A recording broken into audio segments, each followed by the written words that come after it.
જય શ્રી કૃષ્ણ મિત્રો. આજે આપણે એવી જગ્યાએ આવી ગયા છીએ કે જે જગ્યા લગભગ ઓછા લોકોએ જોઈ હશે. તો ચાલો હું તમને આજે એ જગ્યા બતાવીશ. સૌથી પહેલાં તમને ગિરનારના દર્શન કરાવ્યા, ત્યારબાદ ઉપરકોટની રાંગની પાછળ મંદિર આવેલું છે કે જે ચામુંડામાનું અને આઈશ્રી ખોડિયારમાંનું મંદિર આવેલું છે. તો આજે હું તમને એ બંને મંદિરના દર્શન કરાવીશ અને જે નવઘણ કહેવાય એના જે કુળદેવી છે આઈશ્રી ખોડિયારમાં, એ જે પથ્થરમાં કંડારાયેલા છે, એ આખા તમને એના દર્શન કરાવીશ. તો મિત્રો મારી સાથે આ વિડીયોમાં બન્યા રહેજો. મારી ચેનલને લાઇક કરજો, શેર કરજો અને સબસ્ક્રાઈબ કરજો. ના બેલ આઇકન દબાવવાનું ભૂલતા નહીં, જેથી કરીને કોઈ પણ નવા વિડીયો આવે તો સૌથી પહેલાં તમને નોટિફિકેશન મળી રહે. બરાબર છે મિત્રો? તો ચાલો આપણે સ્ટાર્ટ કરીએ. આ છે જય શ્રી ચામુંડામાનું મંદિર, એટલે કે ચામુંડામાનું મંદિર છે. તમે જોઈ શકો છો ઉપર એની ધજા છે અને જુઓ પાછળ ઉપરકોટની રાંગ આવેલી છે, તમે જોઈ શકો છો. અને આ જો ચામુંડામાનું મંદિર આવેલું છે.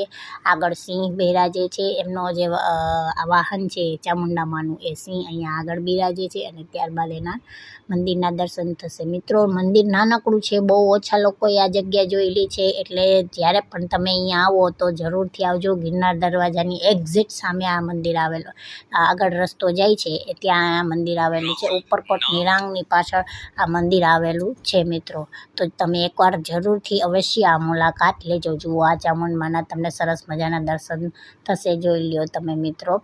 અને ચામુંડમાં જાણે સાક્ષાત બિરાજતા હોય એવા સરસ મજાના તમને એના દર્શન થશે મિત્રો. તમે જોઈ શકો છો મિત્રો. જોઈ લો સરસ મજાની લાઇટિંગ ગોઠવેલી છે અને જો કેવી સરસ દેખાઈ રહી છે. અને ચામુંડમાનો એક ચોટીલામાં એ બિરાજે છે, તો એના પર્વતનો એના પણ અહીંયા આવી રીતના પથ્થરમાં કંડારાયેલું છે. જુઓ તમે એના પણ દર્શન કરી શકશો મિત્રો. તમે જોઈ રહ્યા છો મિત્રો. મિત્રો આ મંદિર નાનકડું છે અને અહીંયા આજુબાજુમાં બીજા ઘણા 2-3 મંદિરો છે નાના નાના. હું તમને બધાના દર્શન કરાવીશ. તમે જ્યારે પણ આવો ત્યારે આ ખુશ થઈ જશો મિત્રો. આ મંદિરનું ચોક્કસ મુલાકાત લેજો મિત્રો. એકવાર આવશો તો તમને અહીંથી જવાનું મન નહીં થાય, એવું સરસ મજાનું મંદિર છે મિત્રો. હવે આપણે બાજુમાં આઈશ્રી ખોડિયારમાંના મંદિરનું દર્શન થશે. તમે જોઈ લો મિત્રો. આ છે નવઘણના કુળદેવી એ ખોડિયારમાં, એ જે ઉપરકોટની રાંગની પાછળ જ આ બિરાજે છે. પથ્થરમાં જ કંડારાયેલા છે આ ખોડિયારમાં, તમે જોઈ રહ્યા છો મિત્રો. જે અને ખોડિયારમાં એમને નવઘણને સાક્ષાત હતા મિત્રો. એમને દર્શન પણ ઘણીવાર દીધેલા છે, એટલે એ ખૂબ જ માનતા હતા એના કુળદેવીને. એટલે એમના કિલ્લા પાસે જ એ બિરાજમાન છે. તમે અત્યારે નિહાળી રહ્યા છો એ ખોડિયારમાં છે. નીચે એને મગર પણ, એનું વાહન પણ બિરાજે છે, તમે જોઈ લો મિત્રો. જુઓ સરસ મજાના ખોડિયારમાંના દર્શન થઈ રહ્યા છે. અત્યારે આપણને પથ્થરમાં છે મિત્રો, એ પથ્થરના ખોડિયારમાંના આપણને દર્શન અત્યારે થઈ રહ્યા છે મિત્રો. ત્યારબાદ આપણને બીજા માતાજીના પણ દર્શન થઈ રહ્યા છે મિત્રો. તમે જોઈ રહ્યા છો, જુઓ તમે અહીં એના પણ દર્શન થઈ રહ્યા છે મિત્રો. મિત્રો આ એક્ઝેક્ટ મંદિર આપણે ગિરનાર દરવાજાથી સાઈડમાં ઉપર રસ્તો જાય, ત્યાંથી ઉપર જઈએ એટલે આપણને આ મંદિરના દર્શન થશે મિત્રો.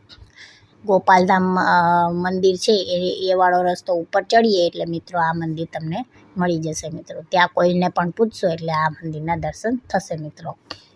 જુઓ આ માતાજીના. હવે આપણે પંચમુખી હનુમાનજીના દર્શન પણ કરીશું મિત્રો. અહીંયા હનુમાનજીનું મંદિર પણ આવેલું છે, તો એ પંચમુખી હનુમાનજીના પણ તમને દર્શન થશે મિત્રો. જોઈ લો સરસ મજાની એની પણ મૂર્તિ આવેલી છે. પંચમુખવાળા છે એટલે એને પંચમુખી હનુમાન તરીકે ઓળખાય છે મિત્રો. અને પંચમુખી હનુમાન એવું લખેલું પણ છે અહીંયા. તમે પંચમુખી હનુમાનજીના સરસ મજાના દર્શન થશે, જોઈ લો મિત્રો. કેવી સરસ મજાની મૂર્તિ છે કે તે તમને જોઈને ખૂબ જ આનંદ થશે. અને અહીંયા આવશો એટલે તમને અહીંથી જવાનું. અને બાજુમાં શનિદેવ પણ અહીં બિરાજે છે. જો આ શનિદેવનું પણ અહીં મૂર્તિ આવેલી છે. શનિદેવ મહારાજ પણ અહીંયા જ બિરાજે છે, હનુમાનજીની બાજુમાં જ છે મિત્રો.